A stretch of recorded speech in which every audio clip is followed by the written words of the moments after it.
Over the next 2 minutes, I want to make you think about and reflect on how you can make certain activities low stakes in your classroom. Now, traditionally, there are certain words in our vocabulary that we generally don't like.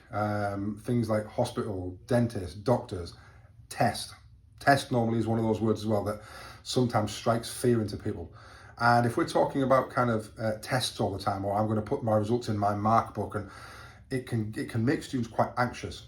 And what we want to do is we want to be using our assessment and our quizzing for learning purposes, and not just for actually writing it in a grade book, because often we write it in a grade book and then nothing happens with that score anyway.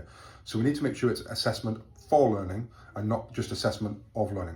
And a great way to do this is to change the vocabulary of how you do it. If you're going to be doing a little mini test or an assessment, call it a quiz.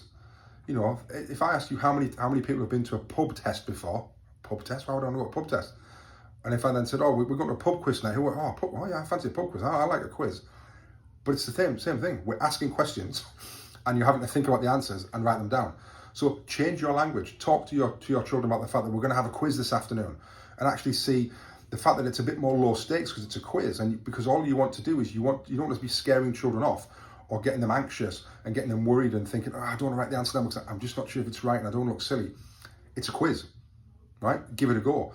And it's all about the retrieval practice and the kind of fetch and carry of old content back to the forefront of our memory that a quiz does. And if we can make those low stakes, we get probably a greater deal of kind of participation from our students, because they're not feeling anxious. They're feeling that they want to do it, and they're enjoying it at the same time, and they might even potentially put a bit more effort in, because actually the anxiety is a little bit lower. Granted, there's a time to raise the stakes, to talk about the fact that this is an end of term assessment and you need to be doing some work to prepare preparation for that, etc., etc. But if you can lower the stakes, and if it's just a weekly or a daily retrieval activity, call it a quiz. Don't call it a test.